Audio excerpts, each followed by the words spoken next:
નમસ્તે દોસ્તો, આપનું સ્વાગત છે ન્યૂઝ ગુજરાતી પર। અહીં અમે તમને રોજની 20 મોટી ખબર આપીશું સરળ ભાષામાં સચોટ માહિતી સાથે। જો તમે છો ચેનલ પર નવા તો તરત જ સબસ્ક્રાઇબ કરો અને બેલ આઇકન દબાવો જેથી દરેક મહત્વપૂર્ણ ખબર સૌથી પહેલા તમને મળે। ચાલો શરૂ કરીએ આજના મુખ્ય સમાચાર। હવામાન વિભાગની આગાહી। હવામાન વિભાગની આગાહી પ્રમાણે બંગાળની ખાડીમાં સર્જાયેલી સિસ્ટમને કારણે દક્ષિણ ગુજરાત, ઉત્તર ગુજરાત, મધ્ય ગુજરાત અને સૌરાષ્ટ્રના જિલ્લાઓમાં વરસાદ પડી શકે છે। રાજ્યમાં 17 સપ્ટેમ્બરથી વરસાદનું જોર વધી શકે છે। અંબાલાલ પટેલે કહ્યું કે નવરાત્રી દરમિયાન ઝરમર વરસાદ અને વાદળછાયું વાતાવરણ રહી શકે છે। નવરાત્રી દરમિયાન વરસાદ અને ગરમીનો માહોલ રહેશે। આમ વરસાદ નવરાત્રીમાં ખેલૈયાઓની મજા બગાડી શકે છે। નવરાત્રી દરમિયાન વરસાદ સાથે ગરમીનો માહોલ પણ રહેશે। 27 સપ્ટેમ્બરથી 5 ઓક્ટોબર વચ્ચે ગાજવીજ વરસાદી ઝાપટા પડશે। 10 થી 12 ઓક્ટોબર દરમિયાન વરસાદી ઝાપટા પડશે। સપ્ટેમ્બરના અંતમાં ચોમાસાની વિદાય છતાં વરસાદ રહી શકે છે, કારણ કે ઓક્ટોબરમાં બંગાળના ઉપસાગરમાં વાવાઝોડું બનશે। આધાર લિંક નહીં તો એલપીજી સબસિડી બંધ। એલપીજી કનેક્શનને આધાર સાથે લિંક નહીં કરાવવાથી ગેસ સબસિડીનો લાભ મળશે નહીં। ઘરેલું ગેસ પર સામાન્ય ગ્રાહકોને પ્રતિ સિલિન્ડર લગભગ 79 રૂપિયા અને ઉજ્જવલા યોજના હેઠળ 300 રૂપિયા સુધીની સબસિડી મળે છે, જે વર્ષમાં મહત્તમ 12 સિલિન્ડર પર ઉપલબ્ધ છે। જો કે કૌટુંબિક આવક 10 લાખ રૂપિયાથી ઓછી હોવી જોઈએ। આધાર લિંક ન હોય તો તમારી સબસિડી અટકી શકે છે। એલપીજી કનેક્શનને ઓનલાઈન કે ઓફલાઈન વિતરકની ઓફિસમાં લિંક કરી શકાય છે। એક જ સપ્તાહમાં કપાસિયા તેલના ભાવમાં ₹15નો વધારો। સુરેન્દ્રનગરમાં ખાદ્યતેલના ભાવ વધારાથી લોકોનું બજેટ ખોરવાઈ રહ્યું છે। એક સપ્તાહમાં કપાસિયા તેલના ડબ્બાનો ભાવ 2330થી વધી ₹2345 થયો, જ્યારે સિંગ તેલ 2360થી ₹2390 થયું। મહિને 24000થી વધુ કપાસિયા ડબ્બા વેચાતા ભાવ વધારાથી 3.6 લાખનું ભારણ વધશે। સતત વરસાદ અને માલની ઓછી આવકને કારણે ભાવ વધ્યા, જેથી ઝાલાવાડના લોકો તેલની પસંદગીમાં મૂંઝવણમાં છે। વડોદરામાં હેલ્મેટનો નિયમ લંબાવાયો। વડોદરામાં ફરજિયાત હેલ્મેટનો નિયમ હવે 1 ઓક્ટોબરથી લાગુ થશે।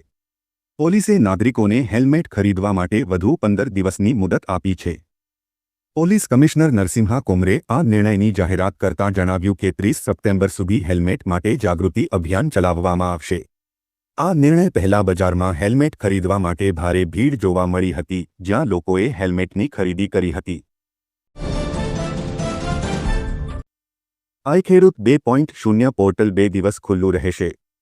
ગુજરાતમાં રાજ્ય સરકારના સક્રિય પ્રયાસોથી પ્રાકૃતિક કૃષિનો વ્યાપ સતત વધી રહ્યો છે। રાજ્યના મહત્તમ ખેડૂતો ગાય આધારિત પ્રાકૃતિક કૃષિ કરતા થાય તે માટે રાજ્ય સરકાર દ્વારા ખેડૂતોને સહાય સહિતના અનેકવિધ પ્રોત્સાહન આપવામાં આવી રહ્યા છે, જે પૈકી પ્રાકૃતિક કૃષિ માટે સૌથી જરૂરી એવી દેશી ગાયના નિભાવ ખર્ચ માટે પણ ખેડૂતોને સહાય આપવામાં આવે છે।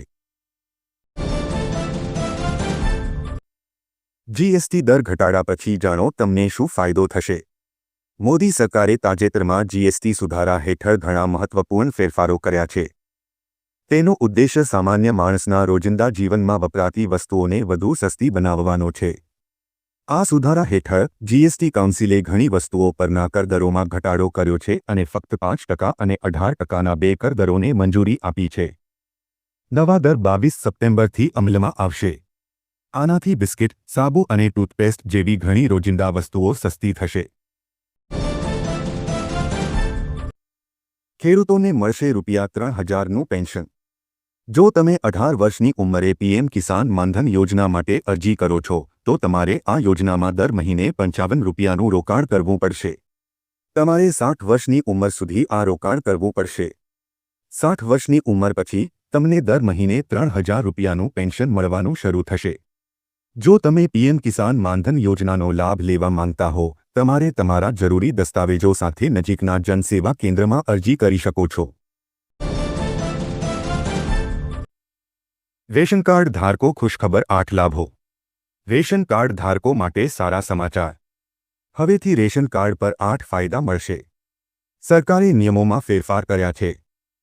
જાણો તમને કેટલો લાભ મળશે। ભારતમાં કેન્દ્ર સરકાર અને રાજ્ય સરકાર દ્વારા ઘણી ફાયદાકારક યોજનાઓ ચલાવવામાં આવે છે। જે લોકો ગરીબી રેખા હેઠળ આવતા હોય તેમને સરકાર દ્વારા રેશન આપવામાં આવે છે। પરંતુ ગરીબીને દર્શાવવા માટે ખૂબ અગત્યનું ડોક્યુમેન્ટ રેશન કાર્ડ है। જૂન 2025થી બધા MPL, BPL પીળા ગુલાબી રેશન કાર્ડ પર 8 નવા લાભો આપવાની જાહેરાત કરવામાં આવી છે। રેશન કાર્ડ ધારકોને 1 જૂન 2025થી આ લાભો મળવાનું શરૂ થઈ ગયું છે। તમને જણાવી દઈએ કે રેશન કાર્ડ ધારકોને દર મહિને 1000 રૂપિયા મળશે। દેશના અન્ય રાજ્યોની જેમ ઉત્તર પ્રદેશમાં પણ 3 મહિનાનું એડવાન્સ રેશન મળવાનું શરૂ થઈ ગયું છે। સરકારે તારીખો બદલીને 25 મેથી એડવાન્સ રેશન આપવાનું શરૂ કરી દીધું છે। 1 જૂન બાદ રેશન કાર્ડ પર રેશન લેવાથી 9 પ્રકારની ખાદ્ય સામગ્રી આપવામાં આવે છે। આ સિવાય જો કોઈની પાસે રેશન કાર્ડ નથી તેમણે પણ ફિંગરપ્રિન્ટ અને OTP દ્વારા રેશન મળી શકે છે। જૂના બગીચા નવસર્જન કરવા 50,000 સહાય।